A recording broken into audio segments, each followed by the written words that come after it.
How are you feeling after the fight? I'm feeling great. I mean, Brad's just topped off the best night ever for iBox so far. So, I mean, we've just had 2 great wins on a night at a packed copper box. So it's been good on Box Nation. How does it feel to fight on Box Nation? Because obviously the exposure you get as well, and I suppose it's always handy when you win. Yeah, I mean, it's great.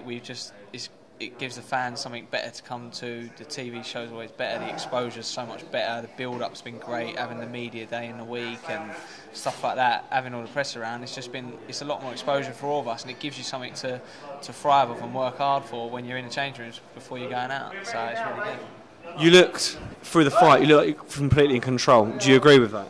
Yeah, definitely. I mean, I was always weary of his power because he's very strong, and I mean, I didn't want to make any silly mistakes because he knocked 10 people out. So I didn't want to get clipped or anything like that. But I mean, I felt in control, and I knew I was going to get him.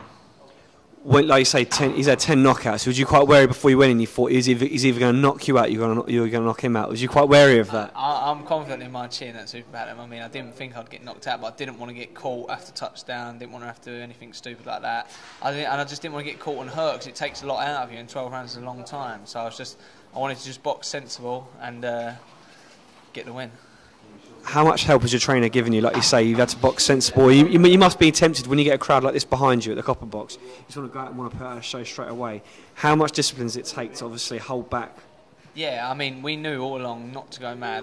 But I've made that mistake before. I went mad, blew myself out and got beat. And ever since then, I've been working on taking my time, picking my punches, pacing myself, and just letting people walk onto shots and get the win that way and break them down that way, rather than go looking for it.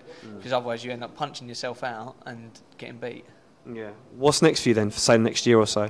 I need to sit down with the team this week. It's been a bit mad because Brad boxed straight after me. I haven't had time to talk to anyone or sit and talk to anyone. But I'll speak to Andy in the week, my manager, and see what he says. But hopefully, probably be back at the copper box. Yeah. You and Bradley Skeet, like you say, you didn't want to do the interview until you watched him fight. You're that tight. Yeah, definitely. We're like family. All of us in iBox, not just me and Brad. All of us. But we've come really, really tight. Even with this camp doing it together, it's just made it even more.